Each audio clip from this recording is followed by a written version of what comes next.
Hello, 8th graders. Mr. Flato here. Welcome back to another week at the Helena Middle School. Part of being a counselor, part of being a teacher is we do our own education as well. We don't just preach that on to you guys. We are doing continuing ed all the time in order to better equip our skills and to be better teachers and to be better counselors. Part of mine is a book club that I'm in, and I just finished this book a couple months ago called The Seven Highly Habits of Effective Teens, and it got me thinking about how our habits are everything. I see so many kids saying, well, I'm going to start at this next week or tomorrow or next year, I'm going to do a better job with this. And what I think a lot of people don't understand is your daily habits, how you live life day in, day out. Those guiding principles that you govern yourself by are so very important. So for the next 2 weeks, I decided to take those 7 highly effective habits of teens and break them down and talk a little bit more on and show you both ends of it, and so you can start to work that in your head a little bit. So let's get rocking and rolling on this. Hope you guys go out and make a great week at the Helena Middle School. All right, this week's Bob lesson is going to be titled Our Habits Are Everything. And these are going to be taken from the book 7 Habits of Highly Effective Teens. I can't take responsibility for all of this myself, even though I've kind of put a little bit of my own touch on it. But first, let's be our best this week at HMS. Let's be Bob. Let's be safe. Let's be responsible. Let's be respectful. And let's be a learner. All right, as we go through this, I'm going to show you 2 different examples of an effective habit and a defective habit. I'm going to start with the defective habit on all of these and show you the effective habits. So one of the defective habits of number 1 is teenagers or adolescents or even human beings that react. These are people that blame all of their problems on their parents, your stupid teachers. That's a quote out of the book. I don't think any of our teachers are stupid. Or coaches, your lousy neighborhood, your boyfriend, your girlfriend, the government, or something or somebody else. It's a total victim's mentality that they carry. Take no responsibility for your life. It's always somebody else's wrongdoing. It's always somebody else's reason that we are having the outcome of our life that we are. They just act like an animal. If you're hungry, you eat. If you want to take a nap, you take a nap. If you want to do whatever you feel like in the moment, you just react and you do it. If someone yells at you, you yell right back at them. If you feel like doing something you know is wrong, you just do it anyways. Conversely, let's look at an effective habit, and that's instead of being reactive, we're going to be proactive, or we're going to plan. We're going to take responsibility for your life and your own problems. Your life is your life, and you get so much further in life if you take responsibility for it. Decide to overcome adverse situations maybe your parents, your family have put you in. Think things through before deciding how you're going to act. Taking that moment to really think it through instead of reacting. I see so many people in life, so many teens that just react and they let their emotion control them. Control their emotions instead of being controlled by your emotions, and that's a huge life maturity thing. When you have an adverse situation or somebody does something, you can feel yourself getting upset. You slow down, breathe deep, think before you act.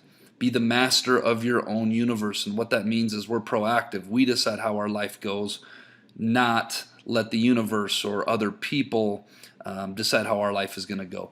And understand, this one's huge, understand that teachers and coaches, those adults that are in your life, challenge you to grow you, not to put you down, not to belittle you, not to despair you. Every teacher in our school, every teacher that you go through is there for a reason.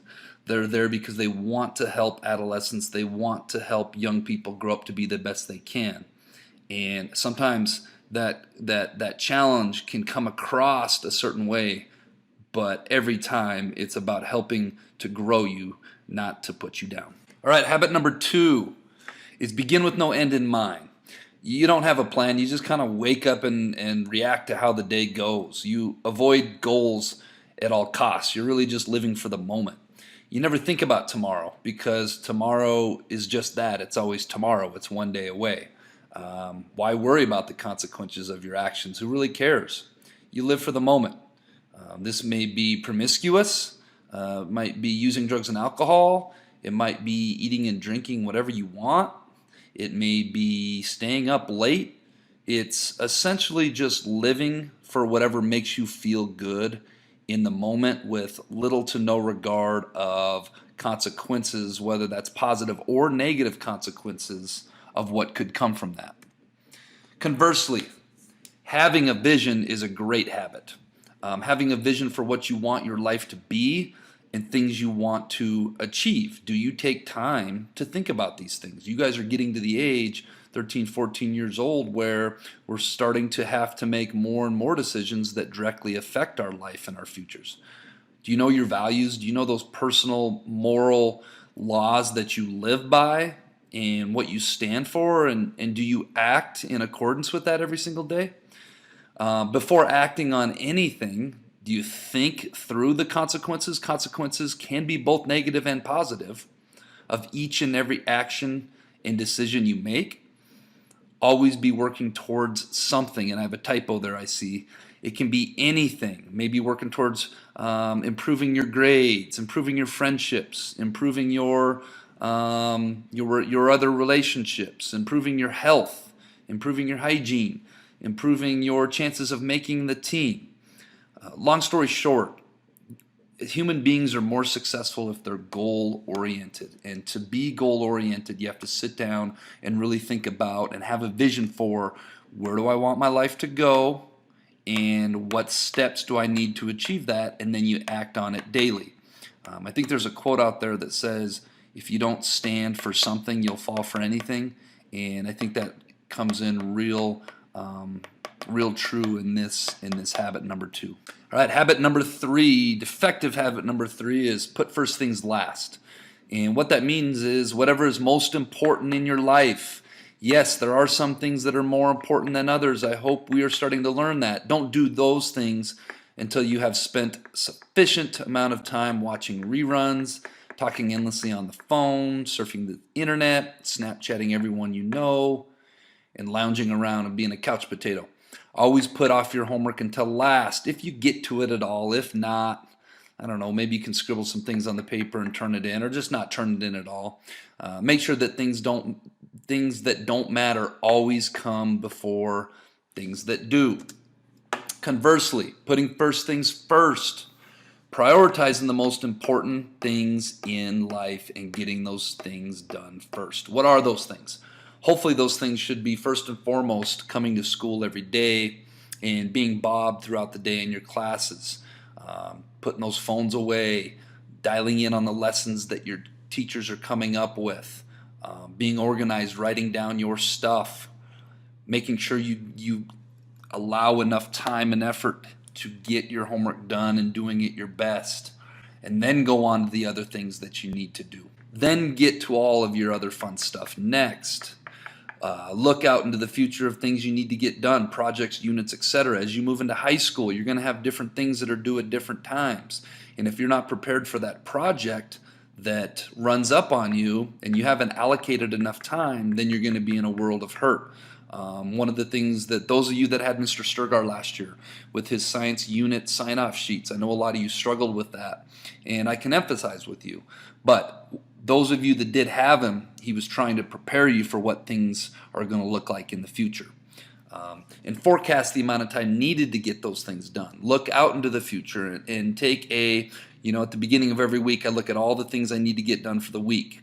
At the beginning of the month, I look at all the things I need to get done for the month, and then I work backwards down to what do I need to get done today, how much time do I need to allocate, so on and so forth. And as you get older, your life is only going to get busier, and so you've got to prioritize and get the things that are the most important things done first. And then most importantly, all this sounds great, but if you don't have the discipline to execute and get this done, then I just wasted the last couple minutes of my life on this with you.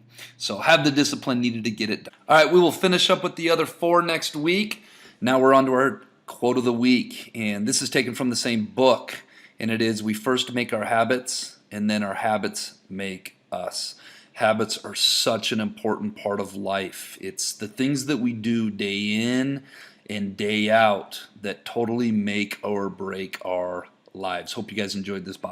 All right, that brings us to this week's Jelly Bean Question of the Week winners. Brian Davenport, Athena Harris, Cale Covey, Zoe Kopp, and Harper Johnson. The answer was tomorrow what is always coming but never arrives? It's tomorrow. Tomorrow's always coming, but it's always one day away. All right, this week's Jelly Bean question of the week. What can be caught but never thrown? Do you think you know the answer? Submit your answer to the Bob box. Get it in by the end of the week. Tune in next week to see if you're a winner. All right, Bobcats, let's go out and make it a great week at the Helena Middle School.